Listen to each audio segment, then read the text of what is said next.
ਜਿਹੜੀ ਚੀਜ਼ ਨੂੰ ਹੱਥ ਪਾ ਰਿਹਾ ਉਹ ਮੇਰੇ ਹੱਥ ਤੋਂ ਬਾਹਰ ਹੀ ਜਾ ਰਹੀ ਆ।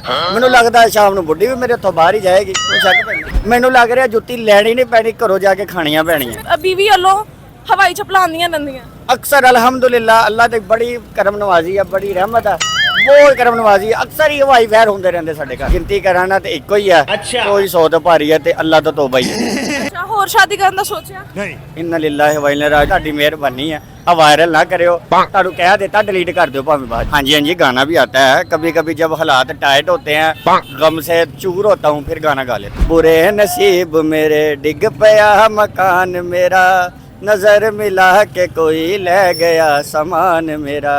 नहीं नहीं जी, मैं तो किसी घरों चीनी लैन आया, मैनू कोई नहीं पता पुता जुगत जुगत होंदी की चीज़ है। दुध के डब्बे नूं हत्थ पालन दा अगला कह दिंदा रख तेरे प्यो दा वा। ਹੁਣ ਸਾਨੂੰ ਨਹੀਂ ਸਮਝ ਆਉਂਦੀ ਉਹ ਪਿਓ ਦਾ ਕਿਹੜਾ ਦੁੱਧ ਹੁੰਦਾ, ਸਾਨੂੰ ਸਮਝ ਨਹੀਂ ਆਉਂਦੀ। ਮੈਨੂੰ ਇਦਾਂ ਪਤਾ ਮੇਰੀ ਅੰਮੀ ਸ਼ੁਰੂ ਚ ਕਹਿੰਦੀ ਸੀ ਵੇ ਜਾ 71 72 ਚ ਮਰ ਜਾ ਕੇ। ਹੁਣ ਉਹ ਨਹੀਂ ਸਮਝ ਆਉਂਦੀ ਉਹ 71 72 ਹੈ ਕਿੱਥੇ ਆ।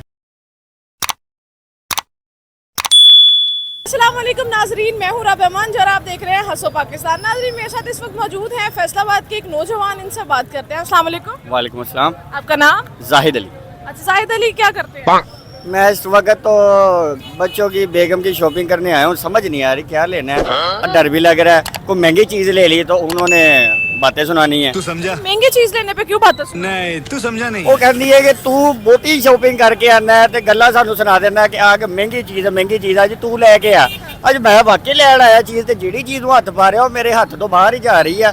ਮੈਨੂੰ ਲੱਗਦਾ ਸ਼ਾਮ ਨੂੰ ਬੁੱਢੀ ਵੀ ਮੇਰੇ ਹੱਥੋਂ ਬਾਹਰ ਹੀ ਜਾਏਗੀ। ਕੋਈ ਸ਼ੱਕ ਪੈਂਦਾ ਕਿਹੜੀ ਚੀਜ਼ ਨੂੰ ਹਲੇ ਤੱਕ ਹੱਥ ਪਾਇਆ? ਅਜੇ ਤੇ ਬਾਜੀ ਭੈੜਾ ਇਹ ਗੱਲ ਇਹ ਆ ਕਿ ਇੱਕੋ ਚੀਜ਼ ਨੂੰ ਹੱਥ ਪਾਇਆ ਤੇ ਉਹ ਵੀ ਹੱਥੋਂ ਬਾਹਰ ਜਾ ਰਹੀ ਹੈ। ਉਹ ਕੀ ਆ? ਉਹ ਜੁੱਤੀ ਆ।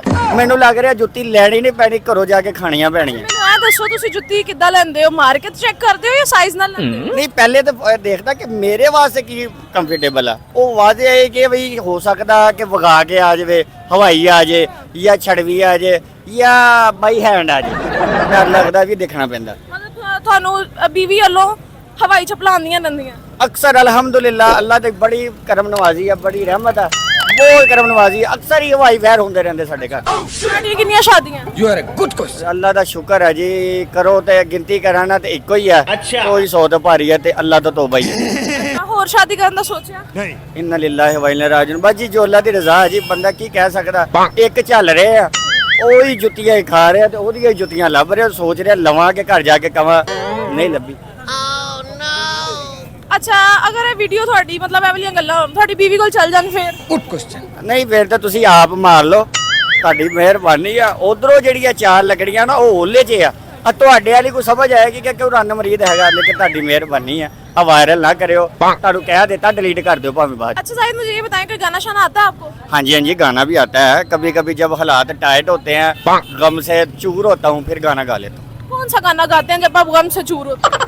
जब गम से चूर होता हूँ, मिक्स से गाने हैं वो, कोई भी जरा कहते हैं कि जो जुबान पे आ जाए वो अच्छा लगता है वो सुना। कोई एक सुनाए, अभी भी आप गम में हैं तो इस गम में आपको कौन सा गाना जुबान पे आ रहा है?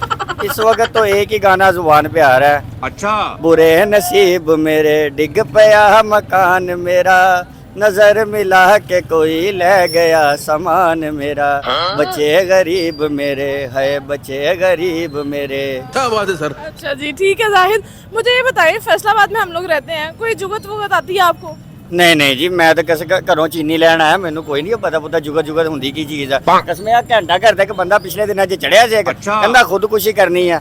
ਉਹਨੂੰ ਮੈਂ ਦੱਸਣ ਆਇਆ ਸੀਗਾ ਕਿ ਬਾਈ ਖੁਦਕੁਸ਼ੀ ਤੂੰ ਕਰਨੇ ਆਵਾ, ਵਿਆਹ ਦੇ ਕਰਕੇ ਕਰ ਰਿਹਾ ਸੀ, ਲੇਕਿਨ ਤੇਰੀ ਮਿਹਰਬਾਨੀ ਹੈ ਸਾਡਾ ਹਾਲ ਦੇਖ ਲੈ, ਨਾ ਕਰਾ ਵਿਆਹ। ਸਾਡੇ ਤੇ ਜੁਗਤ ਵਾਲਾ ਕੋਈ ਸਿਸਟਮ ਨਹੀਂ। ਚੀਨੀ ਲੈਣ ਜਾਓ ਅੱਗੋਂ ਕਹਿ ਦਿੰਦਾ, ਦੁੱਧ ਦੇ ਡੱਬੇ ਨੂੰ ਹੱਥ ਪਾ ਲੈਂਦਾ ਅਗਲਾ ਕਹਿ ਦਿੰਦਾ ਰੱਖ ਓਏ ਤੇਰੇ ਪਿਓ ਦਾ ਵਾ। ਹੁਣ ਸਾਨੂੰ ਨਹੀਂ ਸਮਝ ਆਉਂਦੀ ਉਹ ਪਿਓ ਦਾ ਕਿਹੜਾ ਦੁੱਧ ਹੁੰਦਾ, ਸਾਨੂੰ ਸਮਝ ਨਹੀਂ ਆਉਂਦੀ। जाहिद अभी आपने बोला कि आपने उसको मना किया तो बास आ गया फिर शादी करो? good question. ਨਹੀਂ ਜੀ, ਉਹ ਕਿੱਥੋਂ ਢੀਠ ਉੱਤੇ ਕਹੀ ਗਿਆ ਮੇਰਾ ਵਿਆਹ ਕਰਾਓ। ਘੰਟਾ ਕਰਦੀ ਆਖਰੀ ਬਨਾਰ ਤੇ ਚੜ ਗਿਆ, ਕਹਿੰਦਾ ਮੇਰਾ ਵਿਆਹ ਕਰਾਓ। ਮੈਂ ਥੱਲੇ ਤਰਲਾ ਭਾਲਦਾ ਰਿਹਾ, ਹੁੱਲਾ ਦੇ ਬੰਦਾ ਸਾਡਾ ਹਾਲ ਵੇਖ ਲੈ, ਨਾ ਕਰਾ ਵਿਆਹ। ਬਾਕੀ ਮੰਨਿਆ ਨਹੀਂ, ਪੁਲਿਸ ਵਾਲਿਆਂ ਨੇ ਫਿਰ ਲਾ ਕੇ ਵਾਅਦੇ ਕਰਕੇ ਚੰਗਾ ਝੰਮਿਆ, ਸ਼ਾਇਦ ਉਹਦਾ ਭੂਤ ਲੱਥ ਗਿਆ ਹੋਵੇ। कितने साल हो गए आपको? अभी मजा आएगा ना भिड़ो। ਬਸ ਜੀ ਇਸ ਵਕੂਵੇ ਨੂੰ ਤਕਰੀਬਨ ਕੋਈ 12-13 ਸਾਲ ਤੇ ਬੀਤ ਚੁੱਕੇ ਆ ਜੀ। कोई सबसे अच्छा कोई खास मोमेंट? ਹਾਂਜੀ, ਉਹ ਮੂਮੈਂਟ ਸਭ ਤੋਂ ਜ਼ਿਆਦਾ ਅੱਛਾ ਲੱਗਦਾ ਜਦੋਂ ਮੇਰੇ ਯਾਰ ਦੋਸਤ ਨਹੀਂ ਕਹਿੰਦੇ ਸੀ अच्छा, ਉਹ ਨਾ ਕਰੀ, ਉਹ ਸੈਨ ਨਾ ਕਰੀ। ਉਹੀ ਯਾਦ ਆਂਦਾ, ਹਰ ਦਫਾ ਉਹੀ ਯਾਦ ਆਂਦਾ। ਉਤੋਂ ਗੱਲ ਜਿਸਤਰੀ ਪੱਕੀ ਹੋਈ ਸਾਡੀ। ਉਹ ਹੀ ਯਾਦ ਆਉਂਦਾ। अब मैथ में गिनती होती है ना, जैसे 67, 68 और 59, इन तीनों में से कौन सा जो है वो सबसे बड़ा है? ਬਾਜੀ ਇੰਨਾ ਨੌਲੇਜ ਤੇ ਇਸ ਟਾਈਮ ਕੋਈ ਨਹੀਂ ਹੈ ਕਸਮੇ ਆ ਜੁੱਤੀ ਦਾ ਹਿਸਾਬ ਮੈਨੂੰ ਪਤਾ ਵਾ 12 ਨੰਬਰ ਜੁੱਤੀ 7 ਨੰਬਰ ਜੁੱਤੀ। ਤੁਹਾਡੀ ਬੀਵੀ ਨੂੰ 12 ਨੰਬਰ ਜੁੱਤੀ ਆਉਂਦੀ ਹੈ? ਉਹ ਬਾਜੀ ਪਤਾ ਕਿਸੇ ਟਾਈਮ ਕਿਸੇ ਅੰਮੀ ਦੀ ਵੀ ਪਾ ਸਕਦੀ ਹੈ ਨਾ ਜੁੱਤੀ, ਉਹ 12 ਨੰਬਰ ਹੀ ਆ, ਉਹਦਾ ਤਾਂ 6 ਨੰਬਰ ਪੈਰ ਆ। ਉਹਦਾ ਤਾਂ ਮੈਨੂੰ ਪਤਾ ਕਿਉਂਕਿ ਉਹ ਅਕਸਰ ਆਉਂਦਾ ਰਹਿੰਦਾ, ਉਹ 6 ਨੰਬਰ ਦਾ ਮੈਨੂੰ ਯਾਦ ਆ। ਅੱਛਾ। ਇਹ 68 71 72 ਇਹ ਸਾਡੀ ਸਮਝ ਤੋਂ ਬਾਹਰ ਆ ਬਾਜੀ, ਇੰਨੇ ਪੜ੍ਹੇ ਲਿਖੇ ਕੋਈ ਨਹੀਂ ਬਾਜੀ ਅਸੀਂ ਹੈਗੇ। 71 ਤੇ 73 ਇਹਨਾਂ ਦਰਮਿਆਨ ਕੀ ਆਉਂਦਾ? ਬਾਜੀ ਇਹਨਾਂ ਦੇ ਦਰਮਿਆਨ 'ਚ ਤੇ ਮੈਂ ਹੀ ਆਂਦਾ ਇਸ ਟਾਈਮ 2 ਤੇ 3 ਵਿੱਚ ਮੈਂ, ਇੰਨਾ ਮੈਨੂੰ ਪਤਾ। ਤੁਹਾਨੂੰ 71 73 ਦੇ ਦਰਮਿਆਨ ਪੁੱਛਿਆ। हमको सिखा रिया है। ਮੈਨੂੰ ਲੱਗਦਾ ਕੋਈ 71 71 ਦੇ ਨਾਲ ਕੋਈ 72 72 ਹੋਏਗਾ, ਮੈਨੂੰ ਸ਼ੱਕ ਪੈਂਦਾ। क्या बात है सर। ਤੁਹਾਨੂੰ ਕਿਹਦਾ ਪਤਾ ਹੈ? ਮੈਨੂੰ ਏਦਾਂ ਪਤਾ ਮੇਰੀ ਅੰਮੀ ਸ਼ੁਰੂ ਚ ਕਹਿੰਦੀ ਸੀ ਵੇ ਜਾ 71 72 ਚ ਮਰ ਜਾ ਕੇ, ਹੁਣ ਉਹ ਨਹੀਂ ਸਮਝ ਆਉਂਦੀ ਉਹ 71 72 ਹੈ ਕਿੱਥੇ ਆ। तू समझा।